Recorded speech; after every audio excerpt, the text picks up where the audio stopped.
नमस्कार भागवत प्रेमियों, भाइयों एवं बहनों। 5 देव एक ही है, उनमें भेद बुद्धि मत करो। शिव और पार्वती के विवाह के समय श्री गणेश जी का पूजन किया गया था। गणपति भी ब्रह्म रूप है, वे तो नित्य हैं, परंतु पार्वती के यहां उनका अवतार हुआ था। भले ही इन सबकी भक्ति करो, परंतु यदि बाल कृष्ण की सेवा न करोगे तो सभी पूजा निष्फल होगी। बाल कृष्ण प्रेम का दान करते हैं। इस प्रेम के बिना ज्ञान शुष्क है, प्रेम के बिना ज्ञान की शोभा नहीं।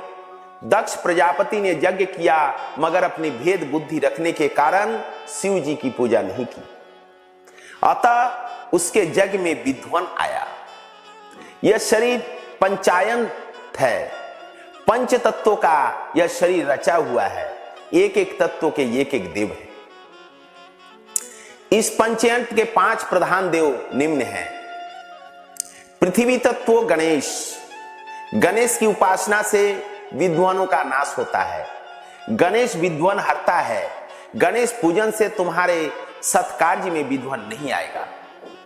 जल तत्व शिव, शिव की उपासना करने से ज्ञान मिलता है। तेज तत्व सूर्य, सूर्य की उपासना हमें निरोगी बनाती है। आरोग्य भास्करात्य इच्छते, पृथ्वी पर सूर्य प्रत्यक्ष साक्षात देव है। एक नास्तिक ने मुझसे भगवान के दर्शन कराने के लिए कहा। मैंने सूर्य की ओर इंगित करके कहा कि यही साक्षात परमात्मा है। प्रतिदिन कम से कम 12 सूर्य नमस्कार करो। नमस्कार प्रियो भानु, जलधारा प्रियो शिव, अलंकार प्रिय कृष्ण, ब्रह्मणो मोदक प्रिय। वायु तत्व माता, माता पार्वती की उपासना धन देती है। आकाश तत्व विष्णु, विष्णु की उपासना प्रेम देती है और प्रेम बढ़ाती भी है। सूर्य की पूजा से तुम्हें अच्छा आरोग्य मिलेगा। शिव जी के पूजन से तुम्हें ज्ञान लाभ होगा। पार्वती की पूजा से संपत्ति होने पर भी संपत्ति प्राप्त होगी। बुद्धि, शरीर, संपत्ति के होने पर भी श्री कृष्ण की सेवा न करोगे तो बात नहीं बनेगी। श्री कृष्ण प्रेमदाता है।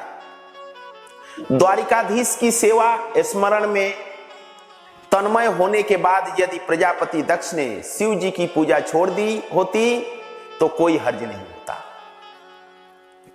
किंतु उनके दिल में बैर भाव था। उसने कुभाव से यज्ञ किया, अतः वह यज्ञ पाप रूप हुआ। जीव ही दक्ष है और सद्गुरु शिव जी है। शरीर को सादगीमय रखो, शरीर एक मुट्ठी भर भस्म है, अतः उसका अनावश्यक श्रृंगार और लालन छोड़ दो। यही है शिव जी का उपदेश। इसलिए तो वे अपने शरीर पर भस्म लगाते हैं। शरीर का श्रृंगार छोड़ दो। मानव जीवन तपचर्या के लिए है। जो तप नहीं करता उनका पतन होता ही है। मानव जीवन का लक्ष्य भोग नहीं, भजन है। ईश्वर भजन है। समभाव और सद्भाव सिद्ध करने के लिए सत्संग की जरूरत है। समभाव तब सिद्ध होता है कि जब हर एक जड़ चेतन की ओर ईश्वर की भावना जागे। मानव अवतार परमात्मा की आराधना और तप करने के लिए है। पशु भी भोगों का उपभोग करते हैं। यदि मनुष्य केवल भोग के पीछे ही दीवाना हो जाए तो फिर उसमें और पशु में कौन सा भेद रह जाएगा। प्रभु ने मनुष्य को बुद्धि दी है, ज्ञान दिया है, पशु को कुछ नहीं दिया। आने वाली कल की चिंता मानव कर सकता है, पशु नहीं। न तो देव तप कर सकते हैं और न तो पशु। देव पुण्य का उपभोग कर सकते हैं, तपचर्या का अधिकार केवल मनुष्य को ही है। मनुष्य विवेक पूर्वक भोग का भी उपभोग कर सकता है।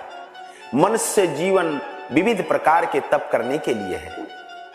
तप के कई प्रकार है। कष्ट सहते हुए सत्कर्म करना तप है। उपासना भी तप है। पूर्णिमा अमावस्या के दिन पवित्र माने गए, उन दिन अनशन करना चाहिए। परोपकार में शरीर को लीन करना भी तप है। गीता जी में तप की व्याख्या करते हुए कहा गया है, भाव स्व शुद्धे धीरत्यो तपो मानस मुच्यते। भाव शुद्धि बड़ा तप है। सभी में ईश्वर का भाव रखना भी तप है। सभी में ईश्वर विराजित है ऐसा अनुभव करना महान तप है। अर्थात अंतकरण की पवित्रता से हृदय में सदा सर्वदा शांति और प्रसन्नता रहेगी। प्रिय और सत्य बोलना वाणी का तप है। पवित्रता, सरलता, ब्रह्मचर्य, अहिंसा शरीर संबंधी तप है। सभी के प्रति समभाव और सद्भाव रखने वाले के मन में कभी काम प्रवेश नहीं पा सकता। विकार और वासना को नष्ट करने का यही श्रेष्ठ उपाय है। जो सभी की ओर सद्भाव रखे और सभी में ईश्वर का अंश अनुभव करे तो वह सफल होता है। प्रजापति दक्ष ने यज्ञ में सद्भाव समभाव न रखा, अतः उसे दुख सहना पड़ा। उसका यज्ञ से कल्याण न हो पाया क्योंकि उसने शिव जी के प्रति कुभाव रखकर यज्ञ किया था। दक्ष ने यज्ञ करते हुए भी हृदय में दुर्भावना रखी कि शिव जी की वहां पूजा नहीं करेगा। इसी कारण से यज्ञ कार्य में बाधा उपस्थित हुई। अतः किसी की भी और कुभाव न रखो, तभी धर्म सफल होता है।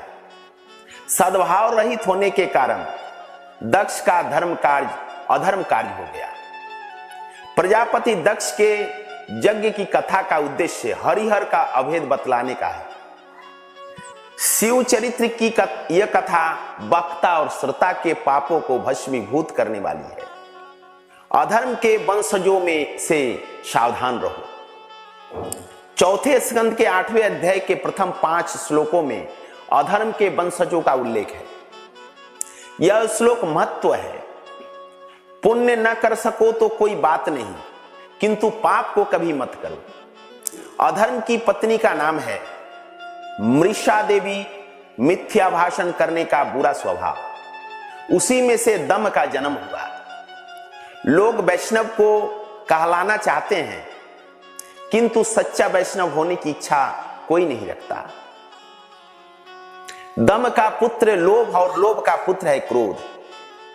क्रोध की पुत्री दुरुक्ति अर्थात कर्कश वाणी है। महाभारत के युद्ध के और रामायण के करुण प्रसंग के मूल इस कर्कश वाणी में ही है। पैर फिसलने से जब दुर्योधन गिर पड़ा तो भीम ने कहा, अंधस्य पुत्र अंध। दुर्योधन ने इस शब्दों से लज्जा और अपमान का अनुभव किया और परिणामतः महाभारत का दारुण युद्ध छिड़ गया। सीता जी ने वन में लक्ष्मण को कर्कश वाणी से भर्त्सना की तो उनको इच्छा न होते हुए भी मारीच राक्षस के छल भरे शब्दों का पीछा करना पड़ा। लक्ष्मण की अनुपस्थिति में रावण सीता को उठा ले गया और रामायण का आरंभ हुआ। अतः कर्कश वाणी का प्रयोग कभी मत करो। मात्र इस दुर्गुण से बच पाओगे तो भी बहुत कुछ हो सकेगा। कर्कश वाणी से कली उत्पन्न होता है। कली कलह का ही रूप है। भागवत का उद्देश्य है इंद्रियों को हरिरस में डुबो रखना। नामदेव दर्जी का, गोरा कुम्हार का, सेना नाई का काम करते थे।